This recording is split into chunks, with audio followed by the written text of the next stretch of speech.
Hello, everybody. Welcome to Vinac Media English program. And then today we have a guest. Our guest is Honorable Professor Mohammed Hassan, and he will discuss with us about the challenge of Horn of Africa and Ethiopia and Red Sea. And then with me, joining me with this program, Dalia. Dalia is a young Eritrean who lives in the West Coast, and then she had collected some questions from young Eritreans and then presented to Professor Mohammed Hassan, and then he will share with us his thoughts. Professor Mohammed Hassan is a professor, a political analyst, and then especially he's a specialist on the Horn of Africa and its environment area. He's doing this political analysis for a long time, and he's been a guest in Vinac Media and all others like Kandel Tube and all other Ethiopians and Eritrean medias. And then I highly appreciated what he take a time to explain the questions what we have, and then at the same time to widen our knowledge. So as we start this program, first let me say hi to the people who join us, at least some of them. And then our first guest who join us today is Jonathan Izaz. Welcome, Jonathan Izaz. AB Video, Nazareth Siyum, welcome. Zaharia Bzwamlak, Melodic Moment, Gare Hapte, RPDX, Barakat Nuguse, Betelem Mabratu, Mabruka, Jim Hussein, Suleiman Muhammad. I say welcome to everybody. And then at the same time, we have our admins and then people who are helping this media to get where it is right now. Gabi Gabriel is the first one to join us. Welcome, Gabi Gabriel, Gigi, Amatateke, as well as Roman Desta. So welcome, everybody. And then if I forgot anybody's name, so probably I might send it back again. Welcome, everybody. So just let me bring my guests, and then we'll go directly after I introduce them, and then I will invite you one music, and then after that, we'll go directly to our questions. Here is Professor Mohammed Hassan. Professor Mohammed Hassan, welcome to Vinac Media, and then thank you very much for accepting our invitation and then joining us on today's program. Thank you very much for inviting me. Thank you. Dalia, welcome to Vinac Media, and then I highly appreciated that you collect some questions from the users in West Coast of America and then from other places. And then I know that just what you try to do is you try to widen your reach outs and then to reach out more youngsters, and not only in the United States and all of the world. So Vinac Media is dedicated to help you and then assist you as much as we can. And then I highly appreciate also you collect the questions and then come here to join us. Thank you so much for giving me the opportunity to represent the youth out here. Thank you. Okay, before I start directly the program, so like, as usually what we do till we get a chance to get some people joining us in our program. So I would like to invite you for one music. This music is organized by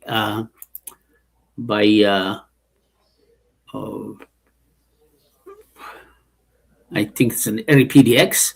RPDX brought this situations and then this informations to everybody. And then let me share this music with you. It's about the New Year music. It's a new music. And then he's mentioning about our president, President Isaias Afwerki, and then New Year's wishes for Eritreans and Eritrean friends. So let me invite you to that music, and then we'll go from there.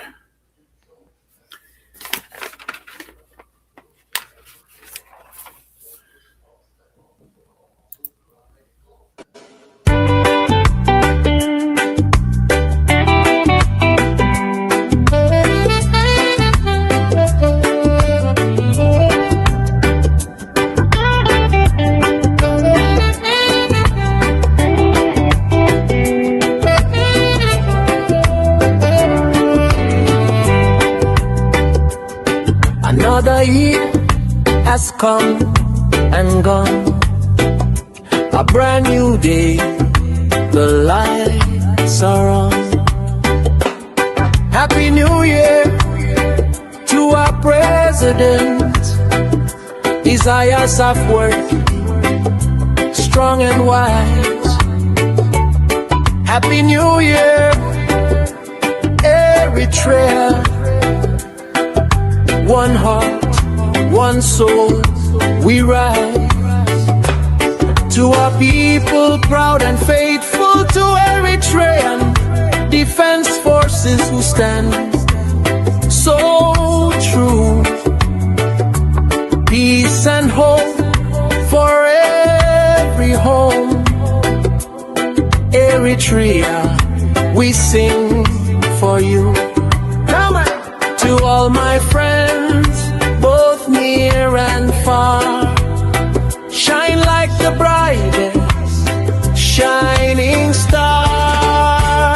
Happy New Year 2026 to my Eritrean friends all over the world, from every city, every flag unfurled. Happy New Year. Everywhere the Eri PDX sends love to you. May all your dreams this year come true. Hey.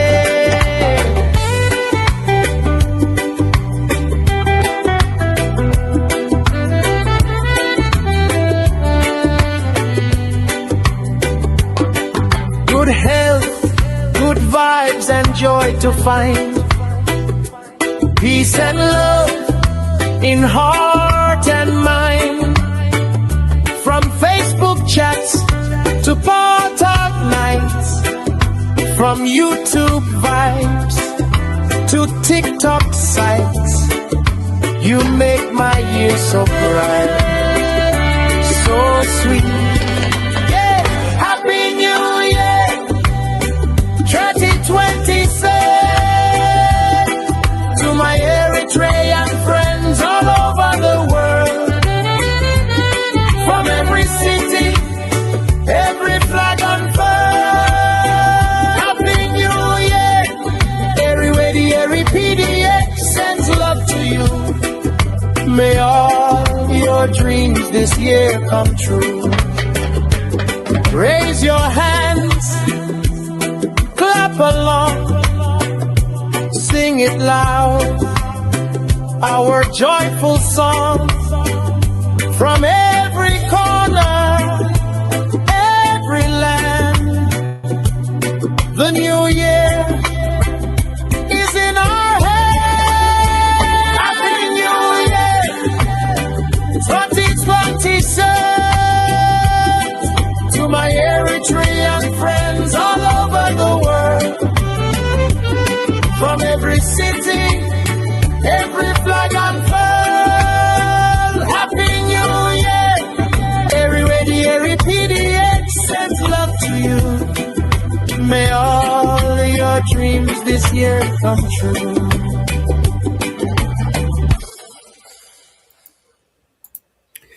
Thank you, everybody. And Dalia, I would like to take the first question. I want to take your time because we are in the current situation right now, and then there is a new case. What happened? So I would rather Professor Muhammad starts taking my first question. Professor Muhammad, Jerusalem Post today posted that it says that Ethiopia and Kenya should follow Israel's step to recognize Somaliland. One is that, and the second one is UN Security Council is expected to discuss Israel's recognition of Somaliland in the emergency session on Monday. And then this is reported by Anadolu website. Definitely, probably you know about that one more than I do. And then, but let me take you back. In January 2024, Memorandum of Understanding, which is an MOU, I remember just we were discussing with a lot of Ethiopians and then Eritrean intellectuals and politicians. They said that is almost dead on arrival. Definitely was a dead on arrival. But officially, Ethiopia never admit on that one. But right now, Memorandum of Understanding, Ethiopia attempts to recognize Somaliland as an exchange for access to the naval base. Why the Ethiopians are not reflecting their stance about the Somaliland recognition of by Israel? Because around the neighbors, almost everybody just rejected it, that, and then almost everybody in the world, we can say that just they were reacting into it. Not 100%, but just most of them. And then so far, I didn't see anybody who's supporting that one. why the Ethiopia and then Kenya are very silent. And then can you explain it to us? Let's start with that one. Thank you.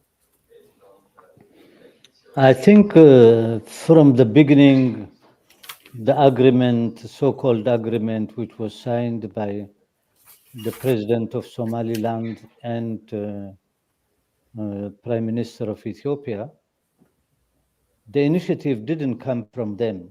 The initiative came from the Emirates. The project is an Emirate project. It's not an Ethiopian project. The Ethiopian project, it is just used Ethiopia as an adjective.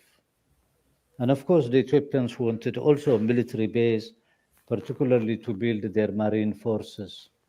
But given the situation in Ethiopia, it will not be able to build that. But the Prime Minister had a fantasy to have an access to the sea, and he wanted to rebuild his marine forces, and he have talked to the French, probably first group who have been trained there, they are by the French. But the major issue is that it is this Abraham Accord, which is designed and created by United States. And United States is not concerned of Ethiopian, what Ethiopia wants and the view in Ethiopia or in Addis Ababa. United States have a bigger project.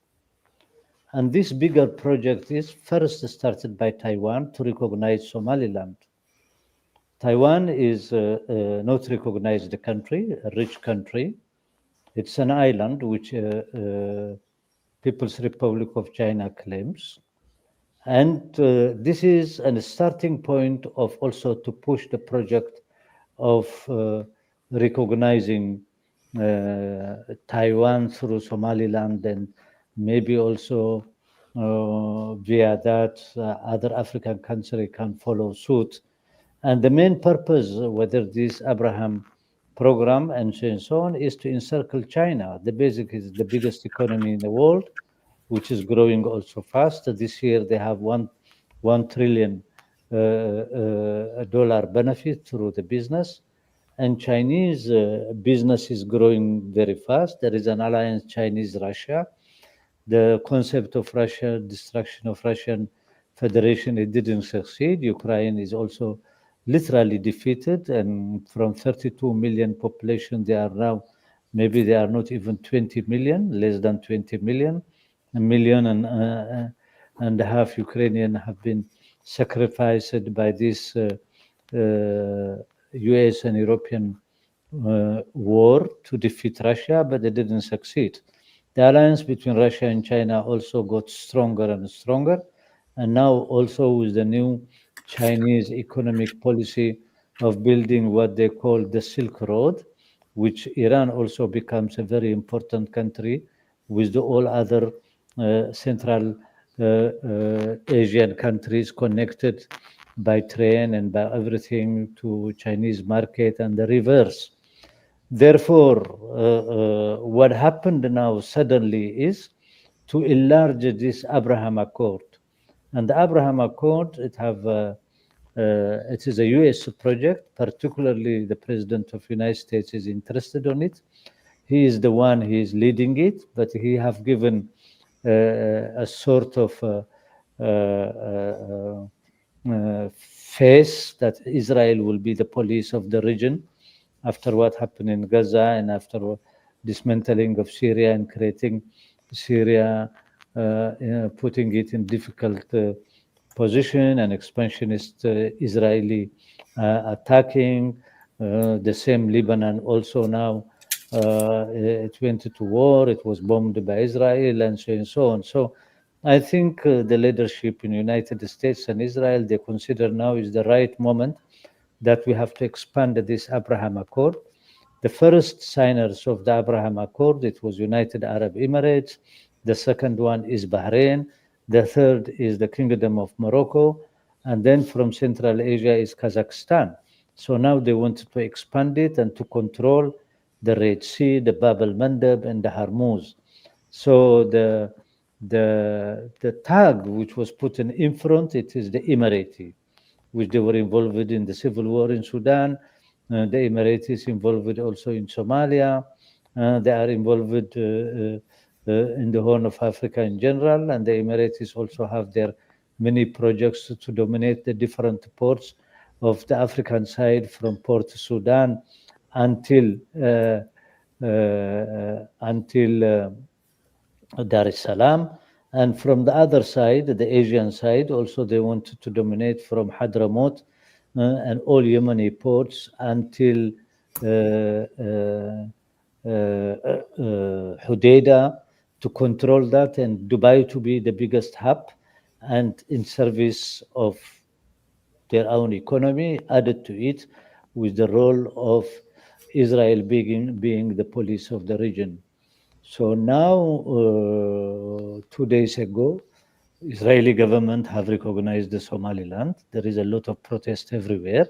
How far it will materialize is the main objective is that apart from the deeper port and business issue, it is also to encircle Yemen and to separate Yemen into different mini states, and plus also to defeat the Houthis in the north. So it is first is the recognition is it's a cover in order to promote U.S.-Israeli project in the region. There is no difference from that. So Ethiopia itself is in a very difficult economic situation. Northern Ethiopia is in a war. The Ethiopian military is losing every day and every time. The economy is below zero. It is shattered. The population is in a very difficult situation. Poverty increasing. Young people have no job and so on. The country is in a very serious crisis. There is a big possibility, if they don't take care, that that country also can fragment. The second country also, which soon will be after January and so on, it is a failed state. It's already in the process of failed state, is South Sudan. But I don't think that the Abraham Accord agreement, they are interested for the moment. As a byproduct, they might have their own projects for Africa. And they expect that, as the President of the United States said, Africa is a whole shit. Even though Africa 60% of the world resources it have, they undermine it and they make propaganda against Africa and the black people in their own media. And as he himself also later on turned against the Somalis, calling it as garbage, useless people and so on. But he is the guarantor of this agreement between Somaliland and Tel Aviv. So they are regrouping, they are making. Of course, this Abraham Accord also have another hidden project, is that slowly to dismantle big countries in the region. One of the candidates is the richest Saudi Arabia. Probably also Egypt is encircled by the civil war in Sudan, and on the other side by the internal conflict and civil war in Libya. So you have to create a lot of mini states in order to control them. And the controlling mechanism it's called, or the dress is called Abraham Accord. And Israel will be the police of the region. That is the objective. And once they realize that and they have achieved that, then the second and biggest project is that to recognize Taiwan. And this means that they are heading to conflict with People's Republic of China. And this means that not small regional war, but it can bring a third world war in the world. So in fact, humanity itself is in danger. Somaliland doesn't endanger anybody, but it is the situation and the way is going on. There will be a conflict in Asia. And one side is that there is a new president in Japan, a woman, a very, very fascist type in her thinking, and they are pushing her also, and she's pushing to make Japan a nuclear power. And already last week, the two Koreans, which means North Korea and the progressive Koreans in the South, have condemned Japan behavior and trying to make this a new weapon. So it is the whole Asia is in attention. It is not only in the Middle East, but it is also the whole Asia. It is in a turmoil. Therefore, I see that the Somaliland, it is a very good spot, apart from its strategical position and the resources, another issue. But simultaneously, they wanted to shoot two birds in one bullet, one recognizing Somaliland. Second, Somaliland already is recognized by Taiwan 10 years ago. So they want also to enlarge that and push other African countries to recognize Taiwan as an independent state. And this is a recipe for a disaster, and it will be a very big war.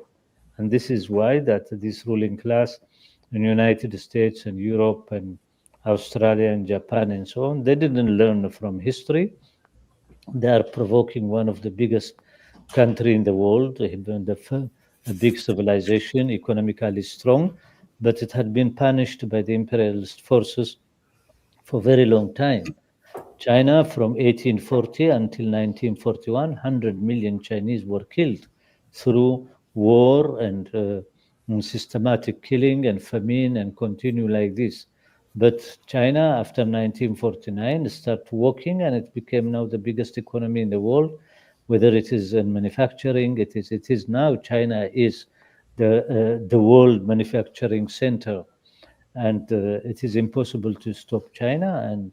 And provoking China means it will bring danger to the whole humanity, including those the population of the Western world and United States. So the world population must be very conscious, and they have to start anti-war campaign. And the good sign of it is most of young people in the universities and educated one and so on, they have campaigned this war against the Gaza genocide war. Their consciousness is rising up. Now, if this Taiwan issue will come, it will be very difficult for the ruling class to maintain peace and control and to play as they want before. So this is the global situation. I see it from a global point of view. It's not only specific to Somaliland. It is the project is that much bigger. And then as the byproduct, if they succeed, they don't care other African countries, whether they are dismantled or created a very small Bantustan states around. And I don't think also they care if Ethiopia totally dismantled and comes out of it 5 or 6 states. They don't care about that. They ignite civil war, and probably one of the strategies that by igniting civil war, make sure their competitors cannot come and compete them in the African market. So this is a conspiracy. This is a strategy of a dying and weakening imperialist force, United States. Europe, it is already weakened by making, in fact, they shoot themselves in their foot by supporting and igniting the war in Ukraine. And their main understanding was to overthrow Putin and to reverse and weaken Russian Federation. And if it's possible, also dismantle Russian Federation into a lot of mini states and Bantustan state, and then dominate the Russian resources. But they didn't succeed that. Russia is different. It's an industrialized country. Today is the 4th biggest economy. Militarily is very strong. It had defeated its enemies. The war was a terrible war. They don't talk about it. They don't show the casualties. And the victims of all it became the Ukrainian people, which I'm very sad for them. Now a lot of younger Ukrainians run away from Ukraine, and Ukrainians are used as a Trojan horse, and more than 1,600,000 young Ukrainians died in this war for nothing. So these people are very brutal. They don't care. They just want to expand their influence, and beyond their influence also to dominate the world economy, which is by itself is declining. Now already is that the U.S. Treasury needs another 3 trillion money in order to maintain the breathing. And of course, as they have taken from the Arabs by force, maybe also they might take it again, but they have a very serious economic crisis. That's why the Venezuelan issue also comes, which they wanted to invade and to grab one of the richest and the biggest oil country in the world. So we have to connect the dot in order to see the real picture. That's why Somaliland or Somali crisis, it is only one of the smallest crisis within the empire understanding. Thank you, Professor. Thank you very much. I appreciate it, and it was very well explained. Talia, sorry I took your time and then asked the first question. So just I'll give you a chance now, and then a mic for you to present your first question to Professor Muhammad Hassan. Thank you, Baba Binyam. The first question I have is there any country in the Horn of Africa that has ever denied Ethiopia access to the seaport? Access to the seaport, all countries are allowed, including Southern Sudan. As you know, that 1/3 of the African countries, they don't have direct ports, but it is they are using with an agreement with their neighbors who have the access to the sea. And that is their right. There is a law that landlocked countries have the access and they can use for business their neighboring port. But what is happening now, Ethiopia is not asking access. Ethiopia wants to own ports in the sea. And their propaganda inside of the country is that they want to own Eritrean ports. And for that, they are preparing, falsifying history, saying Assab belongs to Ethiopia. Well, we will see if they have the ability and they want to wage a war, then they will get a war. Eritrea and Eritrean government and Eritrean people, they will not give an inch of land of their own sovereign country. But Eritrea never refused that Ethiopia or any other country can use. Here I wanted to tell you something. It is the government of United States in 1962 made a study while Eritrea annexed by the Emperor Haile Selassie to Ethiopia. They made a very serious studies in 1962, which they spent more than $1.5 million for that study. The study, to conclude, it says that for Ethiopia, northern Ethiopia, which means Tigray, northern Wallo, Begemder, Gojam, Wallagga, until Ilibabur, the cost-benefit port, the best and the easiest and the fastest and the cheapest is to use Massawa, which will make all these regions to grow. I mean, it is they can use Massawa as import-export port by paying a very small amount of money. Second, of course, Assab is for the center. The other is for the southern countries, southern and western area of Ethiopia.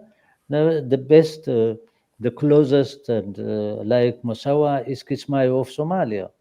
For any rational government, then, if you have such kind of situation, you will think rationally and you will create a regional cooperation. Regional cooperation, working together in all fields and so on, that the economy of the region also will grow. There is a very big resources in that part of the world. But the ruling class in Ethiopia always wants to wage war instead of having peace and working together. But now Ethiopia have no ability to wage a war. It's already weakened by her internal war. In Ethiopia now there is internal war in Oromia, where the biggest region of the country, where there's even production have decreased. Most of young people are running away. The number of the political prisoners have increased. Oromia by itself, it became a killing field for this prosperity party. Then the Amhara people war, which are defeating his army, and the Amhara people fight is increasing into the second level. Now they are even taking from the army, the official army of the government. The soldiers are surrendering, running away. There is exhaustion among the army. Now they start regrouping young people from the street in Addis Ababa in the south. The economy is totally shattered. This is a country where specialist doctors, they cannot even live for 1 month with their salary, and so on. The dressers, the nurses, professors in the university, they are not able to survive with their salary 1 week, and so on, they and their families. So a very serious economic situation is and deterioration is happening in Ethiopia. Apart from that, also the state structure is crumbling one by one. The civil servants, they don't give any more service and so on because their salary is irrelevant. They have to run and find food for their children. They are working like daily laborers, whether they are teachers or judges or whatever it is. So the bureaucracy also is getting weakened, and the state is getting weaker and weaker and weaker. So my prognosis is that there might be even a very big revolt in the capital, and I don't think that the regime in Ethiopia can survive for a very long time. So the country is in turmoil. It's in a very big crisis. Apart from their false propaganda, what they are releasing, the country is very, very sick. It is in a terminal situation, and if Ethiopians they don't come together and build a strong relation amongst themselves to save their country and remove this regime and start a new start, then Ethiopia is in a very bad situation. It might even go into a big civil war. This is what I see. Thank you. I appreciate it. And Dalia, are you still there? And then do you have a next question? I am. Thank you so much for your answer. The next question is there any historical or legal evidence for Ethiopia to claim ownership of Asab or other ports in the region? No, there is no any legal documents. Ethiopia have used the Eritrean port, whether it is Asab or Musawa, from 1991 until 1998 freely. In fact, the Eritrean government didn't impose on the Ethiopians even to pay in hard currency. They were paying with their own currency because the understanding at that moment was to build a new regional cooperation, and Ethiopia have access to the sea. Whatever they want, they can bring. They don't have even to pay in foreign currency. They can pay it in their own currency.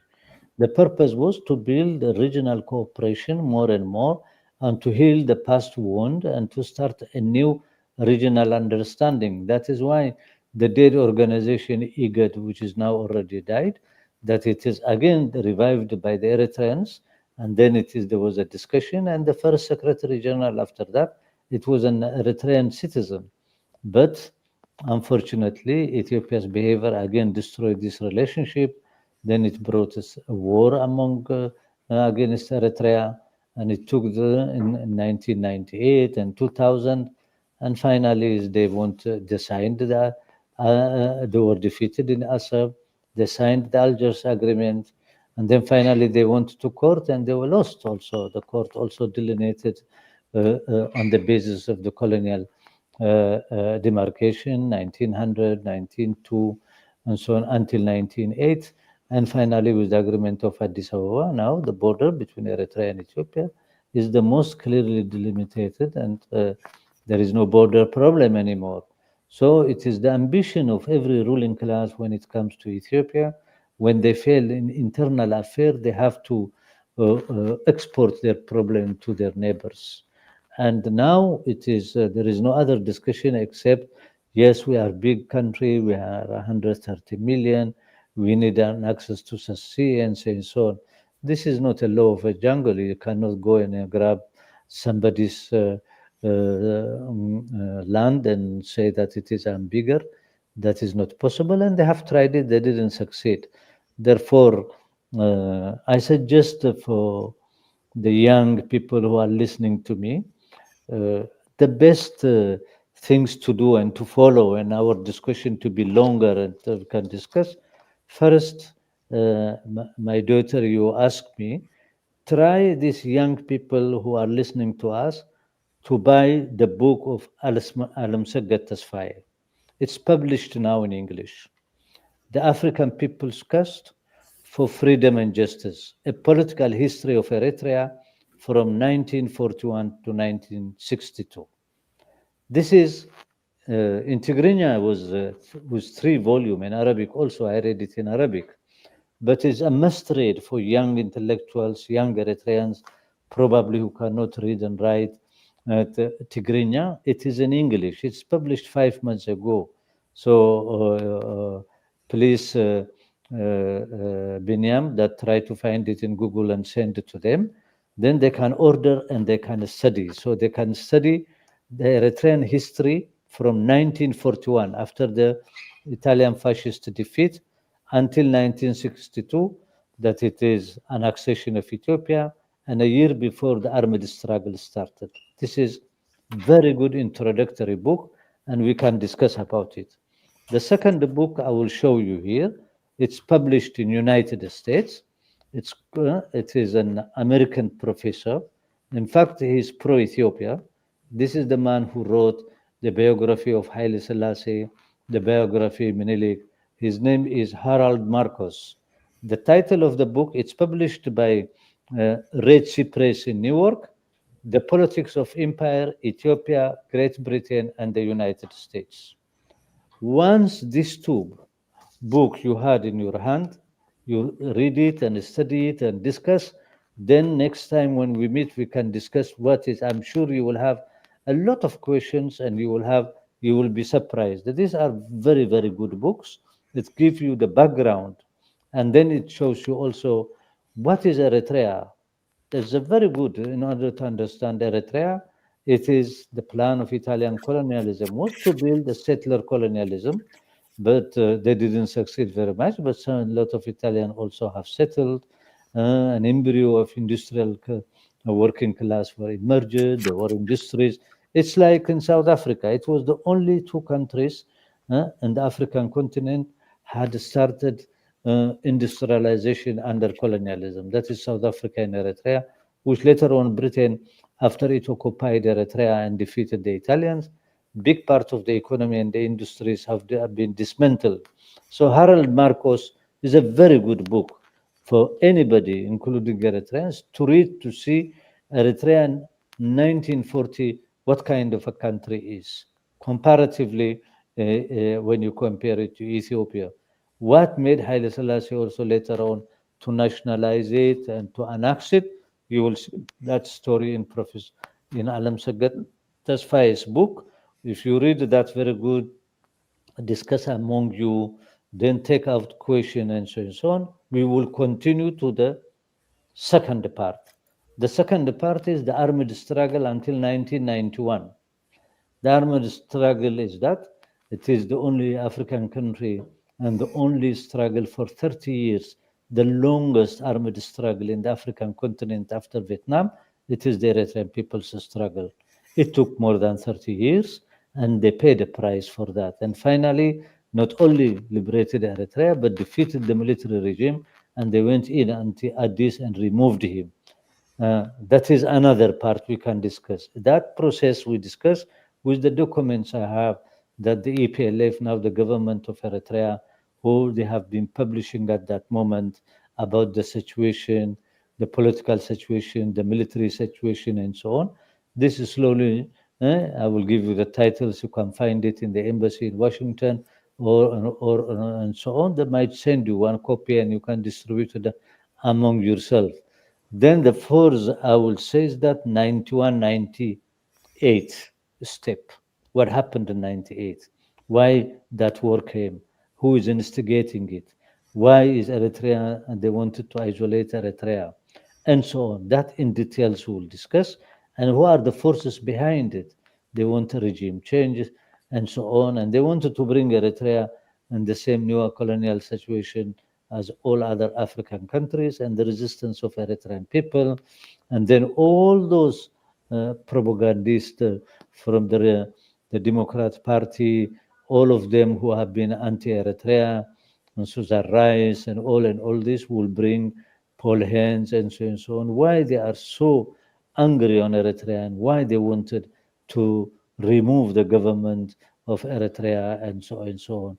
And this we will discuss at that moment, the reason of it. And then we will come the change in Ethiopia and who saved Abiy, who saved Ethiopia. By itself is a chapter, we will discuss about it. And the change that the betrayal Abiy did against most of the Ethiopian people and Eritrea. And now how he became in service of the small country, Emirates, which are subsidizing him and so on. And she wanted to use Ethiopia and Ethiopian human resources by igniting a war in the region. This we will discuss. So I really advise you that first to read these two books, Alam Sagbat Tasfaye and the Harold Marcos Politics of Empire, Ethiopia, Great Britain, and the United States. It's a very good book. It's an excellent with data and so on. Once you read that, you bring your questions and we can discuss. Then we can continue from there until today. Slowly, with 4 or 5, we can come together. And I'm sure that you are clever young people born in the United States and so on. You might develop a lot of other things and you can write about it. This is my understanding of the region. Then here I want to add, we can also go when we speak about the Red Sea, we will speak Red Sea is a basin. It is a lot of countries are involved. Then once you finish this, we'll discuss about are the neighbors of Eritrea, how they are, from where it comes the civil war in Sudan, what about Yemen, what is about Saudi Arabia, what about Egypt, and then Somaliland, and so on. We will discuss in deep. Thank you, Professor. I appreciate it. And then there are a couple of people who are calling me, and then just I'll give you a chance if we have a time. But just right now, I wouldn't take any questions till we finish Delia's question. And then after that, I'll give you a chance. So I seen it a couple or 3 or 4 of them you call me. But just please wait till I announce that. I will take the questions directly from the viewers. Delia, just let me get back to you. Just do you have another questions for Professor Mohammed? Thank you again, Professor Mohammed. They sound like very interesting reads that I will look into and spread along my community. One other question I have is how are Eritreans and how is Eritrea and Eritreans affected by the external power strategy in the Red Sea region? Of course, Eritrea is one of the country in the Red Sea. It has about 1,350 kilometer Red Sea and 350 islands. So it's the biggest one. It will be affected because Eritrea's view is simple. We want a peaceful Red Sea. That the states in the Red Sea, they have to go organize and defend their own neighborhood. And that neighborhood must be defended by the people who are living and the states who are living in that neighborhood. Because we don't want that outsiders to come and to create a trouble for us and create trouble also for other people. Red Sea also must be a safe sea for all economic activity. This is the vision of Eritrea. And of course, by creating tension on the Red Sea, it involves also countries beyond our region and very far away and so on, that they wanted to intervene at the pretext that their economic interest is damaged. So Eritrea is always appealing for a peaceful solution, a peaceful Red Sea, in cooperation with the states that what they call the Red Sea basin countries. And these countries, they have to cooperate, defend the Red Sea, and work together for peace and for economic prosperity. That is the view of Eritrea. And of course, external forces and very so close and far, they want to dominate the Red Sea because the Red Sea is one of the rivers which connects Asia with Europe and connects also to United States. It is a very small river, I consider it. And as you know, that 80% of the world population live in Euro-Asia. This is the biggest geographical base from Portugal and to Papua New Guinea. This is 80% of humanity. United States, only 4% of the world population. When you take all United States, North and South and Latin America and so on, they are only 10%. The remaining 10% is the African continent. 80% of humanity and the biggest economy of humanity is on the Euro-Asia from Portugal until Papua New Guinea. And these ones, which connected, that history have reversed it now, connected is that there are 4 rivers who are supposed to be protected, the Mediterranean, the Red Sea, the Hormuz, and the Caspian Sea. Therefore, it is Eritrea, part of this Red Sea country, which have a very long coast and a lot of islands, and Eritrean policy is that the Red Sea basin countries have to cooperate and secure the Red Sea for international business. But no expansionism, no domination in the region is not accepted by Eritrean government, and Eritrean navy is not is a strong navy, can defend itself. This is the vision of the government of Eritrea. Thank you, Professor. I appreciate it. And then, Dalia, do you have still more questions?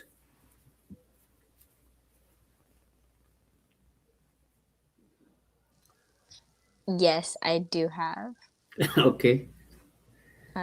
Is there any means or legal way that the Algiers Agreement, which is final and binding, decisions be reversed? Algiers agreement is binding, it will never change. No other forces can come and change it. Perfect. Good answer. Good and precise short answer. And then do you have more before I give a chance to the audience? Is the state of Israel acting as a stabilizer or a hidden influencer in the Horn of Africa's region? The state of Israel is not a stabilizer. It is one of the state of Israel is a police station of United States, and they can only live by being in service of external forces.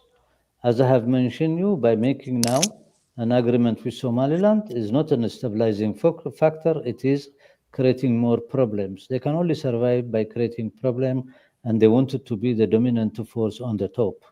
So the state of Israel also was against the Eritrean people's independence.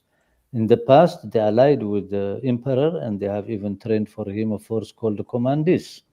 So it is Israel have its own homework, and it have also internal contradiction of her.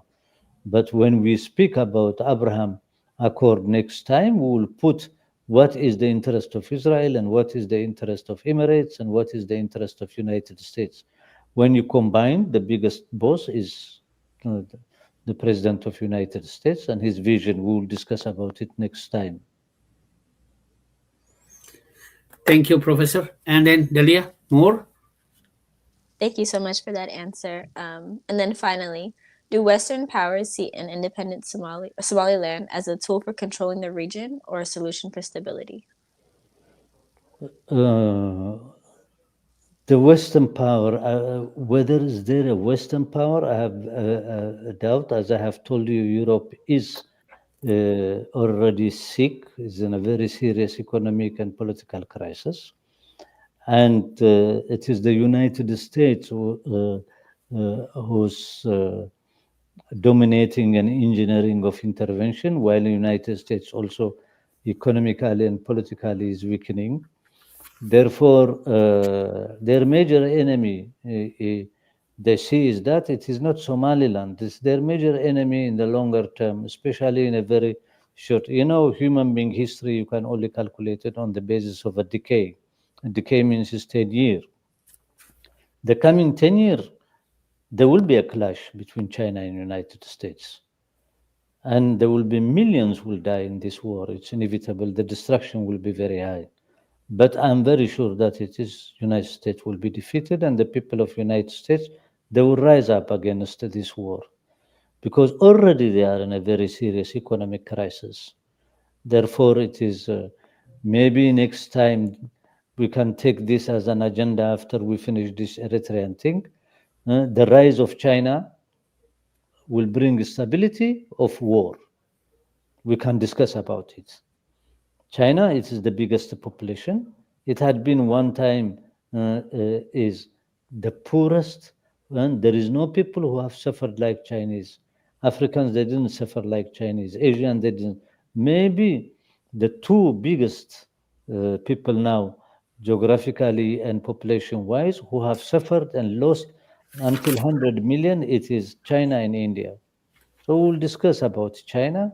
Is this China's growth and China's coming up in the scene of the world will bring stability of war? We will discuss about it.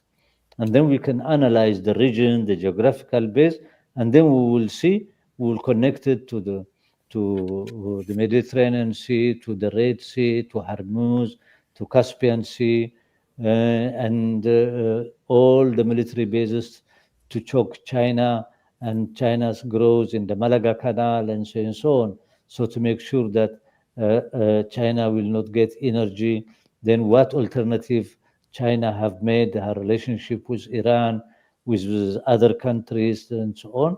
But at one time, that it is nobody can stop the growth of the Chinese. And I don't think the Chinese now also, they are interested on American market. They have developed a lot of other markets. Apart from that, also their own market is becoming bigger and bigger. Technologically, well-educated people they are raising and so on. Therefore, maybe one time that we'll see with the title, The Rise of China will bring peace or war. We can discuss about it.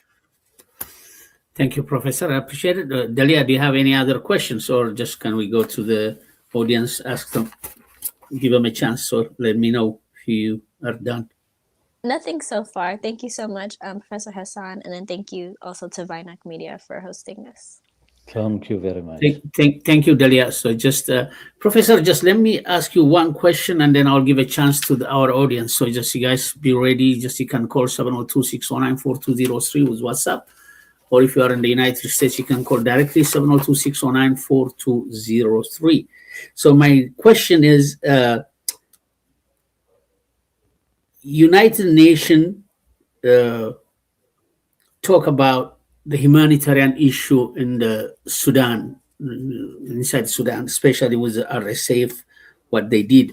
And then I believe about a week ago, Michael Rubio was talking about to have some at least humanitarian assistance to the Sudanese people. And then, I don't know if I am mistaken, so he can correct me, but what I see, what I understand from his speech, there is some very catastrophic human problem is happening there, and then probably maybe it might be as a genocidal level, but he didn't admit it.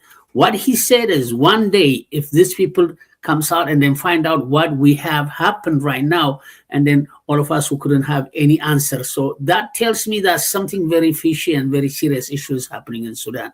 So what is your view in the future of the Sudan? Would you think that just RSF and the Sudan government come to the good negotiation point and then resolve this problem, or Sudan will be split in two, like what most of them, the one who was against of the Sudan government, think about? So what is your intake on that one? Secondly, the Ethiopian government politicians and then the military officers still, they were saying that by any means necessary, they would like to get the port of Assab. So do you think Ethiopia have a capacity and an ability and then a reason to start the war? And then just what is your opinion? Are we going to go to war, or just it is a political rhetoric they have? Well, let me start with Ethiopian situation. I think Ethiopia, it cannot wage a war. It is just for internal public consumption. Every time when they start such kind of propaganda, you have to check three variables within Ethiopia. Is Ethiopia by itself is stable? A regime which is very, very weak. Not only that, it doesn't have a very big basis within the population. Do you think they will commit suicide? Going to war means is the end of their power. They have a lot of contenders who are armed against them. Their army is not able to fight the Amhara Fano. They are not able to fight the Afar resistance. They are not able to fight the Oromo combatant Ola. Economically, they are literally bankrupt. How can a bankrupt country who doesn't have anything can wage a very big war with a sovereign state, Eritrea, with well-experienced army and so on and so on? I think for me as an Ethiopian, that's the biggest joke. Of course, they are trying to confuse because their major policy is confuse and convince. This is their Bible. And of course, if the prime minister cannot even drive 10 kilometers out of Addis Ababa, do you think that he can fight a war in Assab? That I don't believe that. So the more he loses his public opinion, the more he's losing his grip on the Ethiopia, the more warmongering will start, and his propagandists they might shout at, a lot, but I don't think so. But can he stop his decline? That's not possible, I think. He cannot stop that, and that the combatant, the only thing that was needed is those forces who are fighting him, armed and unarmed, they have to come together and they have to have one objective: removing this regime and create a very good transitional government where everybody is composed if they wanted to save their country. If they didn't do that and the regime collapsed in their absence, then Ethiopia as a country might disappear and there will be a very long civil war. A lot of volcano can erupt within Ethiopia. Therefore, I don't think Ethiopia is able to. This is even all military experts, outsiders there. Why do you think in Europe, all Ministry of Foreign Affairs websites advise their citizens not to go to Ethiopia? It is not a safe place. If Ethiopia is safe and you can walk everywhere and you can go, it's a very big country and so on, that was another issue. But now the regime is very few groups are controlling it, and they don't have the economic force and so on, and controlled by a very small country called Emirates. Emirates is the one who's subsidizing even his personal bodyguards. So I don't think there will be a war. But the big fear is that, and the region is afraid of it, if it collapses without any other replacement, then it could be dangerous for the whole region. This we will see in a very few months that we can indicate the terminal disease of the regime, where it have reached, and the others who are supposed to replace and build a new situation, how smart they are, and they make an agreement among themselves. But I don't think that Ethiopia, by this moment, we have to save Ethiopia from herself. Ethiopia is in a very difficult situation, and she is in a very dangerous situation. It has to be saved.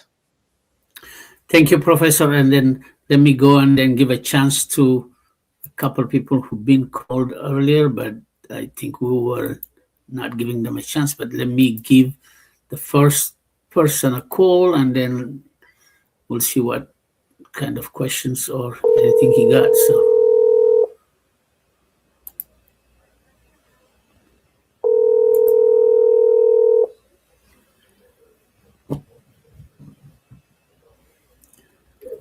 Hello. Hello.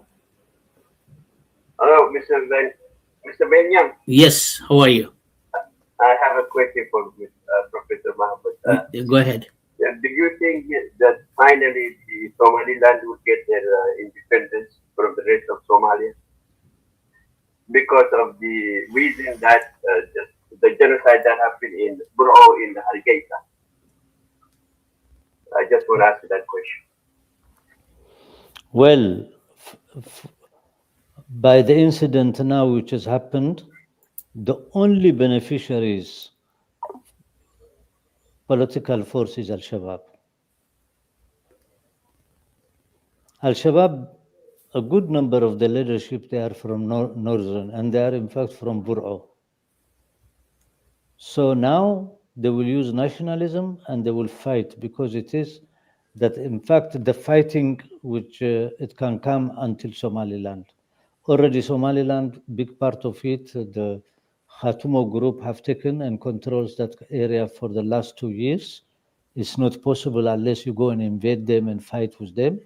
There is also a crisis with in the other part of Somaliland. The stability of Somaliland until now was based on consensus, but now is broken, and then this is added to it.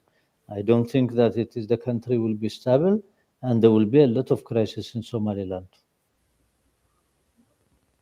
Thank you, Professor. And then let me go to the next person who called also while we were having the program. So let me give him a chance.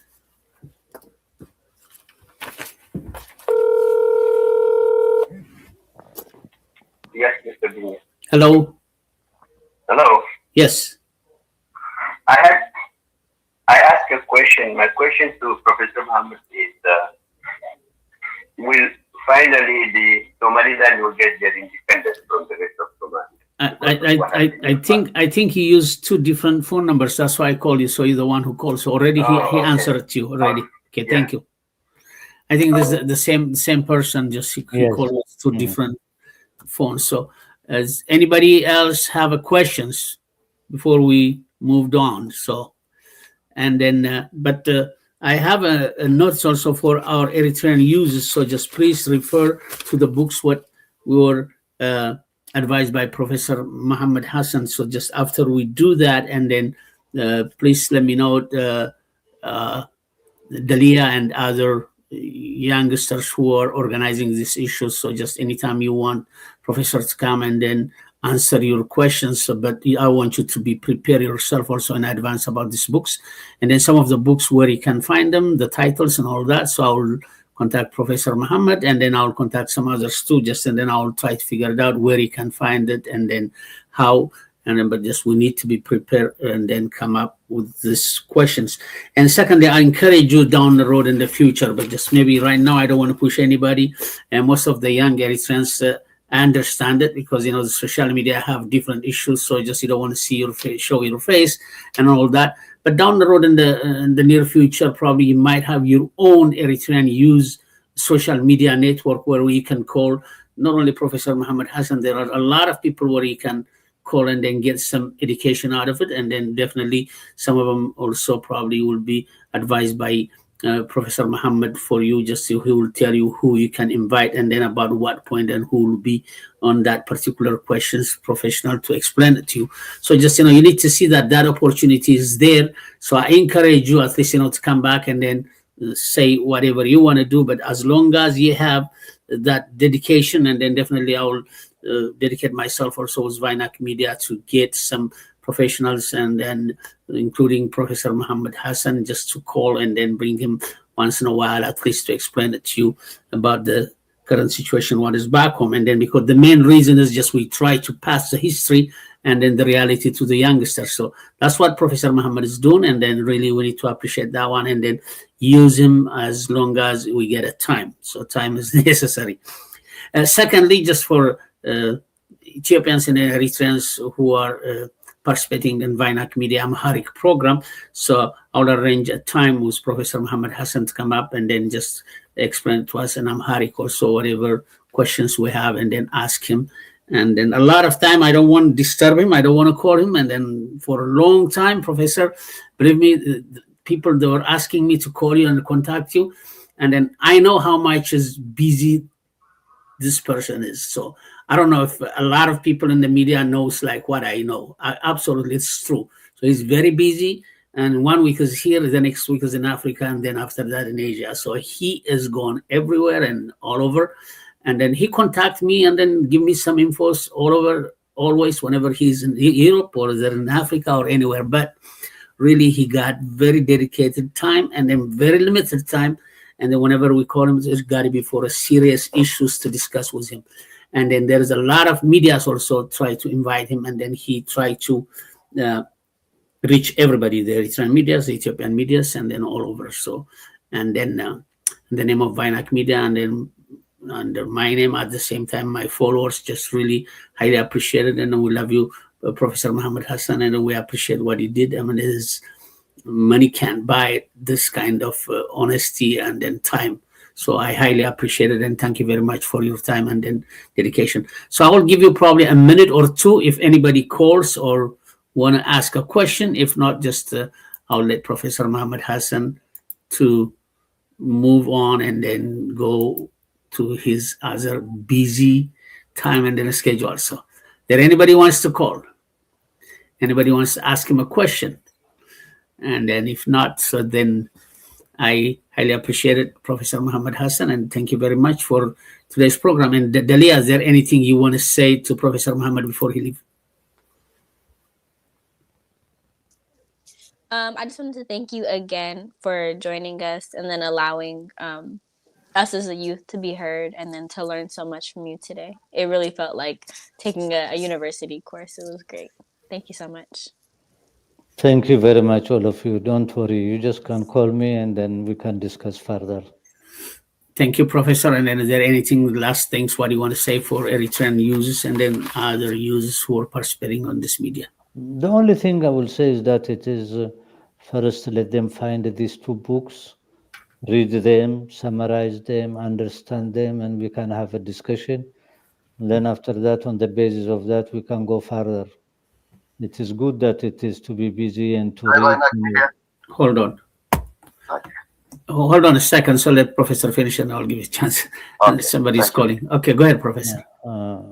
It's good to make a discussion with the youth, and particularly born in the Western countries and the United States, because they know a lot of things, and then of course their generation is a different one. They have to communicate with us, and then we learn from them and they learn from us. That's true. Thank you. I almost finished and then last person called. So let me take your question, caller, and then after that we'll be done. So don't call from now on, please. Just Professor will be done. Go ahead. Thank you, Binyam. Thank you, Professor Hassan. My question is probably it deals with the map of Somalia as it is shown in the media, and the border with Ethiopia is, to my understanding, is never demarcated. And this map is shown as if Ethiopia is aligned with the new, the map with Somalia. And another question I have is, when it comes to federation, or when the Somali people voted, the northern Somali people that were under the British administration voted to be with Somalia. So the case is not similar with Eritrea or any other country that was incorporated by force or occupied by force. And today, Israel's recognition is mainly from Israel's point of view and Israel's interest in coming to a holy Muslim country that speaks one language, believes in one religion, and coming up with Abraham's Accord, whatever Israel is calling it, and is aimed at subduing or controlling the Houthis or Al-Shabaab. These are really exaggerated beyond what we are paying for. Coming to a real estate that is so critical that could benefit not only Somalia, Somaliland, or anybody around there, but the whole world, and giving it away just for a fake recognition to serve somebody else's interest, not our interest, is very disappointing. And Professor Hassan, you've been working all your life trying to make some sense out of all this, but we as citizens are not equipped enough to stand for our own rights. We're giving away precious resources. We're giving away precious time. We're giving away a lot of opportunities to just serve others. And the same is going with Ethiopia's politics. The same is going with Kenya's politics. The same is going with Somalia's politics. The people are not being represented. So I appreciate your time. I appreciate your walls of information that you share with us. I appreciate your dedication. You have achieved the most that a person will achieve, I think. And you are giving. You're not expecting anything. You're not taking anything. And for your dedication, I would like to say thank you very much.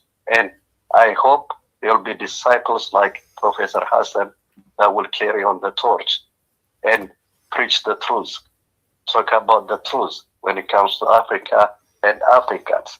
I feel like the Europeans are coming back to loot again, to enslave Africans again, because that's how they became what they are today.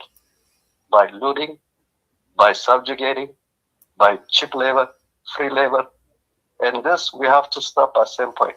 And I'm sorry I might be emotional, but I just want to say thank you for your dedication. And then thank you for Vainak Media for hosting you today. And I hope to see you more in this program and others programs that you participated. Thank you, Professor Hassan.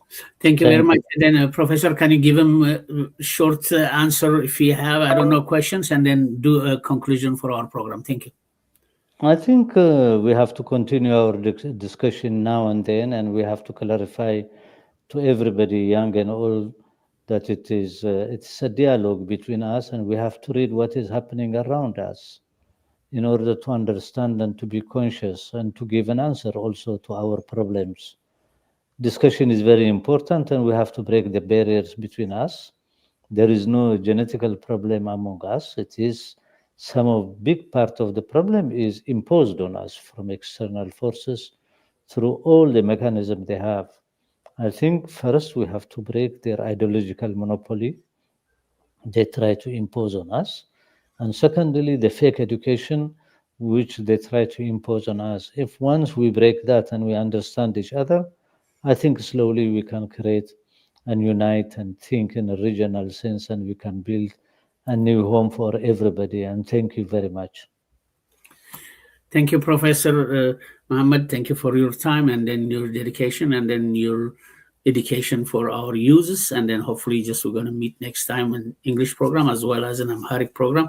I'll contact you. And then I really highly appreciated your dedication and then time. Thank you very much. Thank you. You're welcome. Thank you, sir. And then, okay, just Vainak Media followers, thank you very much for participation. And then before you leave or move from the media, just I would like you to like and then support the Vainak Media with Super Chat, Super Sticker. At the same time, please don't forget to like buttons, because once you do that, so we'll reach out a lot of youngs and then more viewers. Probably I'll be back in, I don't know how many hours, because probably in about 45 minutes we used to have an hour regular Amharic program, but just I might see it, my schedule, and then try to come back, but I will post a notice. So maybe in another hour and a half, 2 hours, I might be back with our regular Amharic program. And then thank you for participating and have a good day, everybody. Have fun and then good week and holiday season with you and your family and loved ones. Thank you.